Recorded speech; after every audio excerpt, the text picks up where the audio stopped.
England की राजगद्दी साल 1509 से लेकर 1547 तक हेनरी के हाथों में हुआ करती थी। राजा हेनरी की कई पत्नियां और एलिजाबेथ व मैरी नामक 2 बेटियां थीं। इनमें से मैरी राजा की पहली पत्नी की बेटी थी। राजा हेनरी को सन 1547 में जब राजा हेनरी की मौत हो गई, तो प्रजा की इच्छानुसार 16 शताब्दी के दौरान हेनरी की पहली बेटी मैरी को इंग्लैंड की राजगद्दी दे दी गई। वह इंग्लैंड की रानी बन गई। उस समय इंग्लैंड के हालात बहुत अच्छे नहीं थे। इंग्लैंड कैथोलिक और प्रोटेस्टेंट इन 2 धर्मों के बीच में बंट गया था। उस समय दोनों धर्मों के लोगों के बीच जंग छिड़ी हुई थी।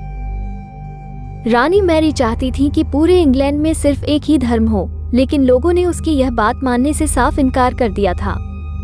इससे नाराज होकर रानी ने उनकी बात न मनाने वालों को मौत की सजा दे दी थी। वह ऐसे लोगों को जिंदा भी जला देती थी।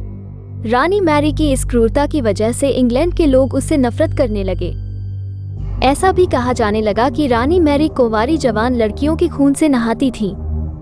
उसका मानना था कि उनके खून से नहाने से वो ज्यादा दिनों तक जवान रह सकती हैं।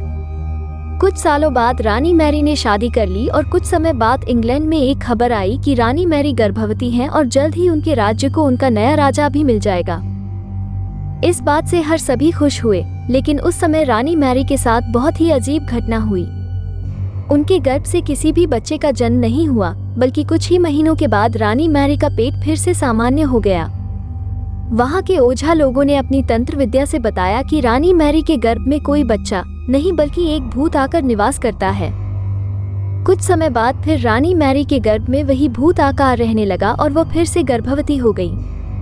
इस बार भी रानी को कोई बच्चा नहीं हुआ और उस घटना के कुछ ही दिनों के बाद रानी मैरी की मृत्यु हो गई।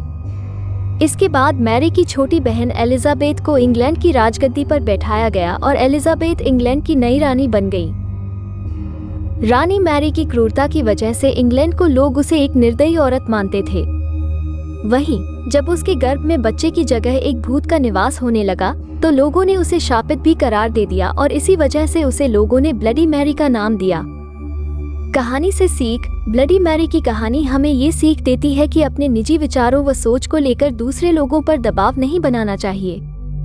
शांति और करुणा से लोगों का ख्याल रखना ही मनुष्य का धर्म है।